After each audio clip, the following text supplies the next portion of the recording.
बाजार में एक रोड पर मागमा देवी रोज की तरह अपनी छोटी सी टोकरी लेकर मीठे पके हुए अमरूद बेच रही थीं। उनकी दो बेटियां थीं, दोनों ही हीरे की तरह पली बड़ी थीं। बड़ी बेटी नंदनी सिंह देश की सरहद पर फौज में अफसर थीं। छोटी सावित्री सिंह इसी शहर की डिस्ट्रिक्ट मजिस्ट्रेट यानी डीएम थीं। मागमा देवी को अपनी बेटियों पर बहुत नाज था। जब भी कोई पूछता, अम्मा आपकी बेटियां क्या करती हैं, तो उनका सीना गर्व से चौड़ा हो जाता। वह कहती, एक देश की रक्षा करती हैं और दूसरी जिले की। लेकिन मागमा देवी आज भी कभी कभी बाजार में अमरूद बेचने बैठ जाती, पर अपनी बेटियों को कभी नहीं बताती। सब कुछ ठीक चल रहा था, तभी एक इंस्पेक्टर जिसका नाम अरुण चौधरी था, अपनी बुलेट मोटरसाइकिल पर वहां आया। उसने बाइक सड़क किनारे रोकी और सीधा मागमा देवी की टोकरी के पास आकर खड़ा हो गया। अरुण ने टोकरी में से एक अमरूद उठाया और बिना कुछ कहे मुंह में डाल लिया। मागमा देवी थोड़ी सकुचाई और बोली, साहब अमरूद मीठे हैं, आप चाहें तो तोल दूं? अरुण चौधरी ने अकड़ते हुए जवाब दिया, हाँ हाँ दे 1 किलो। मागमा देवी ने कांपते हाथों से अमरूद तोलकर पॉलीथीन में दे दिए। अरुण ने पैकेट लिया, फिर से एक अमरूद निकाला और सामने ही काट कर खाने लगा। कुछ देर तक चबाने के बाद उसने मुंह बनाते हुए कहा, ये क्या बेचा है तूने, एकदम बेस्वाद। अमरूद मीठा तो बिल्कुल भी नहीं है। मागमा देवी घबराकर बोली, नहीं साहब, बहुत मीठे हैं, आप चाहें तो दूसरा छक्कर देख लीजिए। लेकिन अरुण चौधरी हंसते हुए बोला, चुप, तेरे अमरूद का एक दाना भी मीठा नहीं। तूने मुझे बेवकूफ बनाया है। और सुन, मैं 1 रुपया भी नहीं दूंगा, समझी? मागमा देवी ने हिम्मत करके हाथ जोड़ते हुए कहा, साहब मेहनत से लाए हैं, कुछ तो पैसे दे दीजिए बस। यही सुनते ही अरुण चौधरी का पारा चढ़ गया। उसने गुस्से में झुककर पूरी टोकरी उठाई और सड़क की दूसरी तरफ जोर से फेंक दी। टोकरी पलट गई और सारे अमरूद सड़क, गाड़ियों और नाली में बिखर गए। मागमा देवी हक्की बक्की रह गईं। उनकी आंखों में आंसू भर आए, होंठ कांपने लगे। उनकी मेहनत और इज्जत दोनों ही सड़क पर कुचली जा रही थी। आसपास भीड़ जमा हो गई थी। लोग तमाशा देख रहे थे, कानाफूसी कर रहे थे, लेकिन किसी की हिम्मत नहीं हुई कि उस वर्दी वाले से कुछ कहे।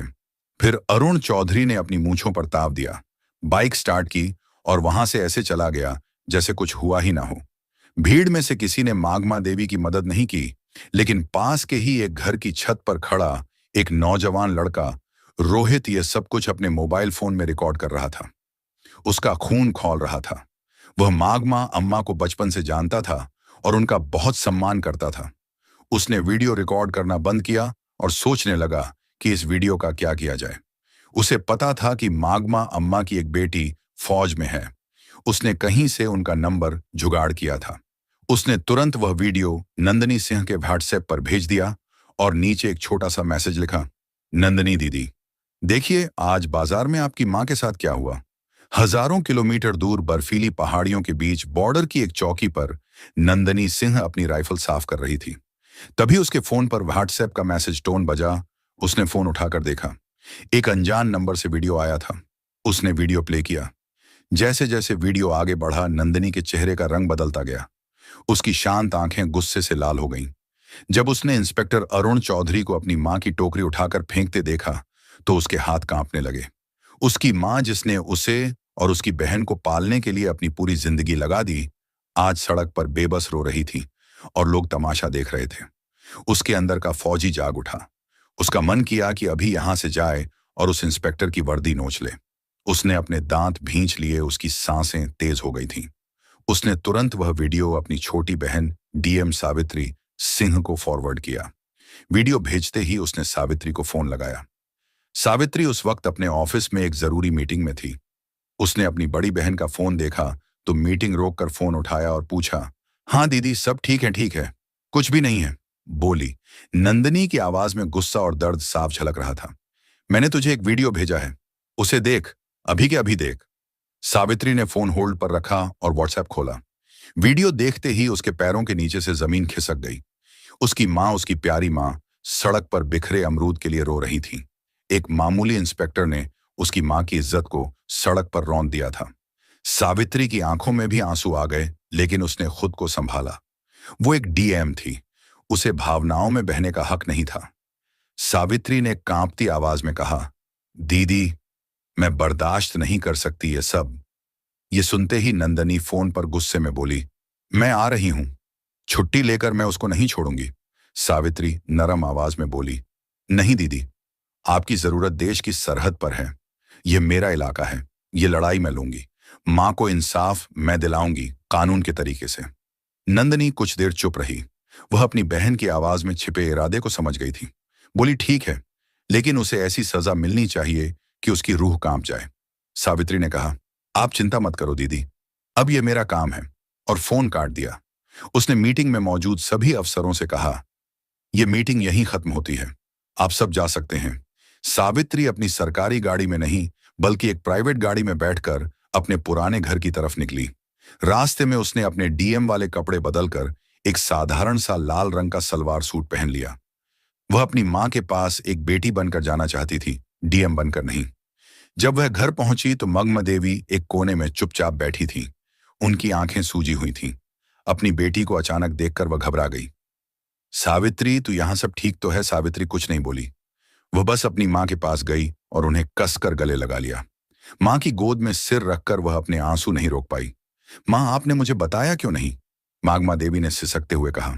क्या बताती बेटी, मैं नहीं चाहती थी कि तुम लोगों को कोई परेशानी हो, और वह पुलिस वाला है। छोड़ उसकी बात। आज तू इतने दिनों बाद आई है, आज मैं बहुत खुश हूं। सावित्री ने अपनी मां के आंसू पोंछे और उनका हाथ अपने हाथ में ले लिया और बोला, अब आप गरीब और अकेली नहीं है मां। आपकी बेटी इस जिले की मालिक है। मैं वादा करती हूं, जिसने भी आपके साथ ऐसे दुर्व्यवहार किया है, उसे उसकी कीमत चुकानी पड़ेगी। आपकी खोई हुई इज्जत में वापस लाऊंगी। मंदमा देवी ने अपनी बेटी की आंखों में एक अलग ही आत्मविश्वास देखा। वह बस चुपचाप उसे देखती रही। उस रात सावित्री ने एक पूरा प्लान बनाया। वह जानती थी कि अगर वह डीएम बनकर थाने जाएगी तो सारे पुलिस वाले उसके पैरों में गिर जाएंगे और असली गुनहगार कभी सामने नहीं आएगा। उसे उन्हें रंगे हाथों पकड़ना था। अगली सुबह उसने पीला सलवार सूट पहना और अपने सबसे भरोसेमंद अफसर एसडीएम विकास को फोन किया। विकास, मैं तुम्हें एक काम दे रही हूं और यह बात हम दोनों के बीच ही रहनी चाहिए। उसने कहा, जी मैडम, हुक्म कीजिए। बोली, मैं अभी सिविल ड्रेस में शहर के कोतवाली थाने में एक पर लिखवाने जा रही हूं, अपनी पहचान छिपाकर। मैं चाहती हूं कि तुम ठीक 2 घंटे बाद जिले के एसपी, डीएसपी और बाकी बड़े पुलिस अफसरों की टीम के साथ थाने पहुंचो। जब तक मैं इशारा ना करूं, कोई कुछ नहीं बोलेगा। विकास ने कहा, ठीक है मैडम, जैसा आप कहें। सावित्री ने फोन रख दिया। दोस्तों, अब खेल शुरू होने वाला था। सावित्री ने एक साधारण सा पीले रंग का सलवार सूट पहना, चेहरे पर दुपट्टा डाला और एक आम नागरिक की तरह ऑटो पकड़कर कोतवाली थाने पहुंची। थाने का माहौल वैसा ही था जैसा उसने सोचा था। एक हवलदार ऊँघ रहा था और इंस्पेक्टर अरुण चौधरी और एसएचओ संदीप राणा चाय पीते हुए हंसी मजाक कर रहे थे। सावित्री डरते डरते उनकी टेबल के पास गई। जी, मुझे एक शिकायत दर्ज करवानी है। एसएचओ संदीप राणा ने उसे ऊपर से नीचे तक देखा। क्या हुआ, किसने परेशान किया जी? कल बाजार में इंस्पेक्टर साहब ने। जैसे ही उसने इंस्पेक्टर का नाम लिया, अरुण चौधरी चौकन्ना हो गया। उसने सावित्री को घूर कर देखा। क्या इंस्पेक्टर साहब ने? नाम क्या है तेरा और किस इंस्पेक्टर की बात कर रही है? जी, आप ही थे। आपने कल बाजार में एक बुजुर्ग महिला के अमरूद की टोकरी सड़क पर फेंकी थी। मैं उनकी बेटी हूं। सावित्री ने अपनी आवाज में थोड़ी घबराहट लाने की कोशिश की। यह सुनते ही अरुण और संदीप जोर जोर से हंसने लगे। ओहो, तो तू उस बुढ़िया की बेटी है? अरुण ने मजाक उड़ाते हुए कहा। तो क्या हुआ, सड़क पर गंदगी फैलाएगी तो लाठी पड़ेगी ना। चल भाग, यहां से कोई एफआईआर नहीं लिखी जाएगी। सावित्री ने थोड़ा साहस दिखाते हुए कहा, लेकिन यह गैर कानूनी है। आपने वर्दी का गलत इस्तेमाल किया है। एसएचओ संदीप गरजातू, हमें कानून सिखाएगी, ज्यादा जुबान चलाई तो तुझे ही अंदर कर दूंगा। सरकारी काम में बाधा डालने के जुर्म में निकल। यहां से सावित्री वहीं खड़ी रही और बोली, मैं फर लिखवाए बिना नहीं जाऊंगी। बहस बढ़ रही थी कि तभी एक हवादार भागता हुआ अंदर आया। उसकी सांसें फूली हुई थीं। सर गंगा प्रसाद यादव जी थाने में आ रहे हैं। गंगा प्रसाद यादव का नाम सुनते ही अरुण और संदीप दोनों के चेहरे का रंग बदल गया। गंगा प्रसाद शहर का एक बहुत बड़ा और दबंग नेता था, जिसके इशारे पर पुलिस वाले नाचते थे। दोनों इंस्पेक्टर अपनी कुर्सी से ऐसे उछले जैसे करंट लग गया हो। अरे जल्दी करो, गेट खोलो, संदीप ने हवलदार को डांटा और दोनों भागकर गेट की तरफ गए, जैसे कोई बहुत बड़ा साहब आ रहा हो। एक सफेद सफारी गाड़ी थाने के अंदर आकर रुकी। उसमें से सफेद कुर्ता पायजामा पहने गंगा प्रसाद यादव उतरा। अंदर आते ही उसने अपने मजाकिया अंदाज में कहा, क्या हाल है चौधरी? काम धाम अच्छा चल रहा है ना? कोई मुर्गा उर्गा फंसाया कि नहीं? आज अरुण और संदीप हाथ जोड़कर मुस्कुराने लगे। अरे साहब, आपकी कृपा है, आइए बैठिए। लेकिन तभी गंगा प्रसाद की नजर कोने में खड़ी सावित्री स्त्री पर पड़ी।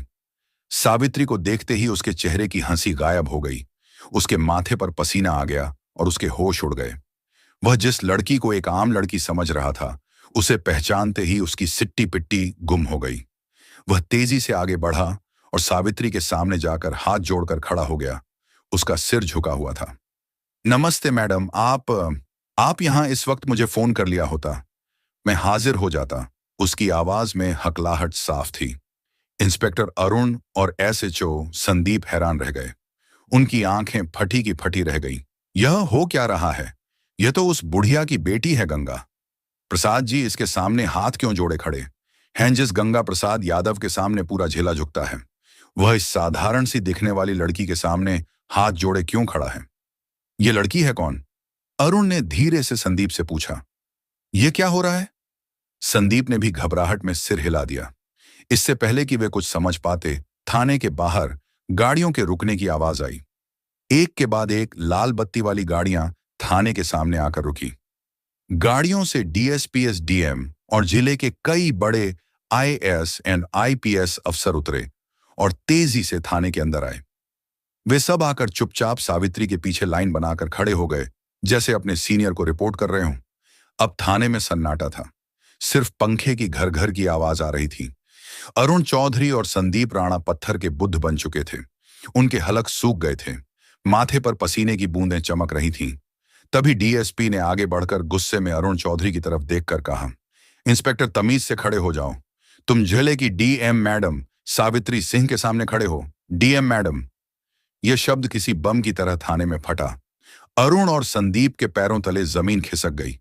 उन्हें लगा जैसे किसी ने उनके कानों में पिघला हुआ शीशा डाल दिया हो। वे कांपते हुए सावित्री को देखने लगे, जिसे वे कुछ देर पहले अमरूद वाली की बेटी कहकर बेइज्जत कर रहे थे। सावित्री की आंखों में अब एक आम लड़की की घबराहट नहीं, बल्कि एक डिस्ट्रिक्ट मैजिस्ट्रेट का रौब और गुस्सा था। उसने अपनी ठंडी और कड़क आवाज में कहा, inspector Arun Chaudhary and SHO Sandeep Rana, दोनों की आत्मा तक कांप गई। You are suspended with immediate effect. Savitri ने आदेश दिया। एसडीएम साहब, इन दोनों के खिलाफ वर्दी की ढांस दिखाने, एक आम नागरिक को अपमानित करने और अपनी ड्यूटी ना करने के जुर्म में फर्ज दर्ज कीजिए। साथ ही इनके खिलाफ एक विभागीय जांच भी बिठाई जाए। एसपी साहब ने तुरंत अपने मातहतों को इशारा किया और दोनों इंस्पेक्टरों की बेल्ट और टोपी उतरवा दी गई।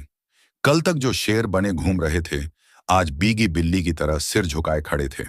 तभी नेता गंगा प्रसाद यादव ने हिम्मत करके कहा, मैडम नादान है, गलती हो जाती है, माफ कर दीजिए, मैं समझा दूंगा इनको। सावित्री ने घूमकर गंगा प्रसाद को ऐसी नजरों से देखा कि वो कांप गया। नेताजी, यह नादान नहीं, सरकारी वर्दी में छुपे गुंडे हैं, और जहां तक समझाने की बात है तो अब इन्हें कानून समझाएगा। और बेहतर होगा कि आप इस मामले से दूर रहें, वरना जांच की आंच आप तक भी पहुंच सकती है।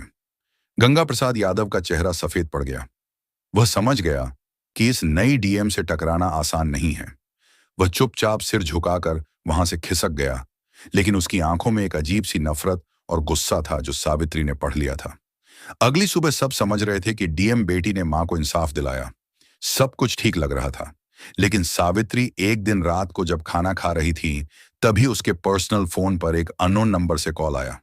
उसने फोन उठाया। हेलो। दूसरी तरफ से कोई कुछ नहीं बोला, बस एक भारी सांस लेने की आवाज आई।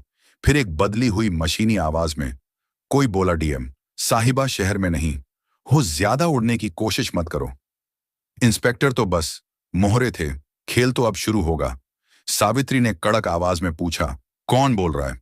वही जिसकी दुम पर तुमने पैर रख दिया है, कहकर उस आदमी ने फोन काट दिया। सावित्री के माथे पर चिंता की लकीरें उभर आईं। वह समझ गई थी कि गंगा प्रसाद यादव इतनी आसानी से हार मानने वालों में से नहीं है। यह लड़ाई अभी खत्म नहीं हुई थी, बल्कि अब और भी ज्यादा खतरनाक होने वाली थी। उसे अब सिर्फ अपनी मां की इज्जत ही नहीं, बल्कि उनकी जान की भी फिक्र होने लगी थी। उसने तुरंत ही एसपी को फोन किया और अपनी मां के घर के आसपास सादी वर्दी में 2 पुलिस वालों को तैनात करने को कहा। वह अपनी मां को डराना नहीं चाहती थी, लेकिन कोई भी खतरा मोल लेना भी नहीं चाहती थी। अगले कुछ दिन शांति से गुजरे। सावित्री को लगा शायद उसकी चेतावनी काम कर गई और गंगा प्रसाद यादव पीछे हट गया है, लेकिन वह तूफान से पहले की शांति थी। एक सुबह जब मागमा देवी बाजार में अपने अमरूद की टोकरी लगाकर बैठी ही थी कि अचानक पुलिस की 3 गाड़ियां वहां आकर रुकीं। उनमें से एक नया इंस्पेक्टर उतरा, जिसे सावित्री नहीं जानती थी। उसने मागमा देवी की टोकरी की तरफ इशारा करते हुए कहा, हमें सूचना मिली है कि इन अमरूदों की आड़ में नशीले पदार्थों की तस्करी हो रही है। तलाशी लो। इससे पहले कि कोई कुछ समझ पाता, एक सिपाही ने अमरूदों के नीचे से भूरे रंग के नशीले पदार्थ निकाले और चिल्लाया, असर मिल गया। नशीला पदार्थ बाजार में हड़कंप मच गया। लोग कानाफूसी करने लगे। देखो, डीएम की मां नशीले पदार्थ बेचती है। मागमा देवी सन रह गई। वह रोते हुए बोली, नहीं साहब, यह मेरा नहीं है। किसी ने मुझे फंसाया है। लेकिन किसी ने उनकी एक न सुनी। पुलिस उन्हें जबरदस्ती जीप में बिठा कर ले गई। यह खबर आग की तरह पूरे शहर में फैल गई। न्यूज चैनलों पर ब्रेकिंग न्यूज चलने लगी। डीएम सावित्री सिंह की मां नशीले पदार्थ के आरोप में गिरफ्तार। यह गंगा प्रसाद यादव का मास्टर स्ट्रोक था। उसने सावित्री पर सीधा हमला नहीं किया, बल्कि उसकी सबसे बड़ी ताकत और सबसे बड़ी कमजोरी, उसकी मां पर वार किया था। अब सावित्री एक अजीब दुविधा में फंस गई थी। अगर वह अपनी शक्ति का इस्तेमाल करके मां को छुड़ाती तो उस पर पद का दुरुपयोग करने का आरोप लगता, और अगर वह चुप रहती तो उसकी बेगुनाह मां जेल में सड़ती। सावित्री के ऑफिस में फोन की घंटियां बजने लगीं। मीडिया मंत्री, सीनियर अधिकारी, हर कोई जवाब मांग रहा था। तभी उसकी बहन आर्मी ऑफिसर अवनिका का फोन आया। उसकी आवाज में गुस्सा और बेचैनी थी। बहन, ये क्या हो रहा है? मैं आ रही हूं। मैं उस गंगा प्रसाद को नहीं छोड़ूंगी। सावित्री ने गहरी सांस ली और अपनी आवाज को स्थिर करते हुए कहा, नहीं दीदी, तुम्हें आने की जरूरत नहीं है। अगर हम भी उनकी तरह गैर कानूनी काम करेंगे तो उनमें और हम में फर्क क्या रह जाएगा? यह लड़ाई अब कानून के दायरे में ही लड़ी जाएगी और जीतेगी भी। सावित्री ने तुरंत एक प्रेस कॉन्फ्रेंस बुलाई। पूरा मीडिया हॉल खचाखच भरा था। कैमरों की फ्लैश लाइट उसकी आंखों में चुभ रही थी। उसने माइक संभाला और कहा, मैं जानती हूं आप सबके मन में क्या सवाल है। मेरी मां पर गंभीर आरोप लगे हैं। कानून सबके लिए बराबर है, चाहे वह एक आम नागरिक हो या डीएम की मां। इसलिए मैं इस केस की जांच से खुद को अलग करती हूं, ताकि जांच पर कोई असर न पड़े। एसपी साहब एक स्पेशल टीम बनाकर इस मामले की निष्पक्ष जांच करेंगे। मुझे भारत के कानून पर पूरा भरोसा है। दूध का दूध और पानी का पानी होकर रहेगा। सावित्री का यह दांव देखकर गंगा प्रसाद यादव भी हैरान रह गया। उसे लगा था कि सावित्री बौखलाकर कोई गलत कदम उठाएगी, लेकिन उसने तो बड़ी समझदारी से खुद को जांच से अलग कर लिया था। लेकिन सावित्री सिर्फ कानून के भरोसे नहीं बैठी थी। उसने रोहित को बुलाया। वही लड़का जिसने पहला वीडियो बनाया था? सावित्री ने कहा, रोहित, मुझे तुम्हारी मदद चाहिए। तुम बाजार में रहते हो, वहां की हर हरकत पर तुम्हारी नजर रहती है। पता लगाओ उस दिन मां की टोकरी के पास कौन कौन आया था। कोई भी अजीब हरकत, कोई भी नया चेहरा, मुझे हर छोटी बड़ी जानकारी चाहिए। रोहित अपनी डीएम दीदी की मदद करने के लिए तुरंत तैयार हो गया।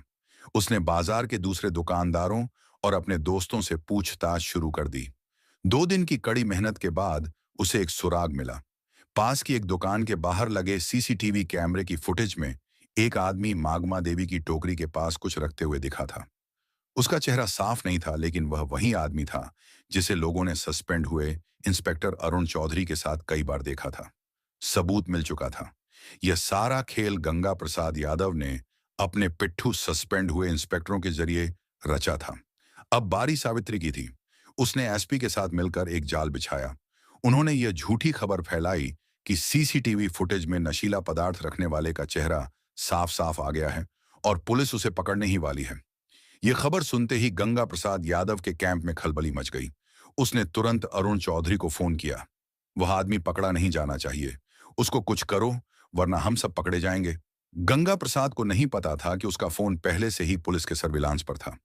अरुण चौधरी और संदीप राणा उस आदमी को ठिकाने लगाने के लिए जैसे ही शहर के बाहर एक सुनसान जगह पर पहुंचे, सावित्री और एसपी ने अपनी पूरी टीम के साथ उन्हें घेर लिया। रंगे हाथों पकड़े जाने पर दोनों ने गंगा प्रसाद यादव के खिलाफ अपना मुंह खोल दिया। अगली सुबह जब गंगा प्रसाद यादव अपने घर पर बैठकर चाय पी रहा था और अपनी जीत का जश्न मनाने की सोच रहा था, तभी दरवाजे पर जोरदार दस्तक हुई। उसने दरवाजा खोला तो सामने डीएम सावित्री सिंह एसपी और भारी पुलिस फोर्स को देखकर उसके होश उड़ गए। वह हकलाते हुए बोला, ये क्या हो रहा है मैडम? सावित्री ने अपनी आंखों में इस्पात जैसी कठोरता ली कहा, खेल खत्म हो गया नेताजी। आपके मोहरे पकड़े जा चुके हैं और उन्होंने आपके सारे राज उगल दिए हैं। आपके पास कोई सबूत नहीं है। गंगा प्रसाद चिल्लाया, आप मुझे हाथ नहीं लगा सकती।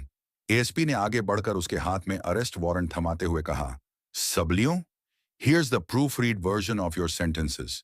हमारे पास आपकी फोन रिकॉर्डिंग है जिसमें आप एक गवाह के खिलाफ अभिशब्द बोल रहे थे। अब आप हमारे साथ थाने चलेंगे। गंगा प्रसाद यादव का राजनीतिक साम्राज्य एक ही पल में ढह गया। उसे हथकद्दियां पहनाकर पुलिस जीप में ले जाया गया। उसी शाम मागमा देवी को बाइज्जत बरी कर दिया गया। जब वह जेल से बाहर आई तो सावित्री उन्हें लेने आई थी। माँ बेटी एक दूसरे के गले लगकर रो पड़ी और बोली, अब आपको अमरूद बेचने की जरूरत नहीं है। अगली सुबह मागमा देवी को अपनी गाड़ी में बैठाकर अपनी पोस्टिंग पर लेकर चली गई और दोनों साथ में हंसी खुशी रहने लगे। जब उसकी बड़ी बहन की आर्मी से छुट्टी मिलती तो वह भी आ जाती। तीनों साथ में हंसी खुशी रहते। तो दोस्तों, यह कहानी केवल मनोरंजन और शिक्षा के उद्देश्य से बनाई गई है। इसमें दिखाए गए सभी पात्र, घटनाएं और संवाद काल्पनिक हैं। किसी भी वास्तविक व्यक्ति, संस्था या घटना से इनका कोई संबंध नहीं है। कृपया इसे केवल कहानी के रूप में देखें और इसका आनंद लें। हम किसी की भावनाओं को ठेस पहुंचाना नहीं चाहते। अगर आपको यह कहानी पसंद आई हो तो इसे लाइक करें और ज्यादा से ज्यादा लोगों तक शेयर करें। कमेंट करके बताएं कि आपको सावित्री का कौन सा कदम सबसे अच्छा लगा और हमारे चैनल को सब्सक्राइब करना न भूलें, क्योंकि हम आपके लिए ऐसे ही प्रेरणादायक कहानियां लाते रहेंगे। धन्यवाद।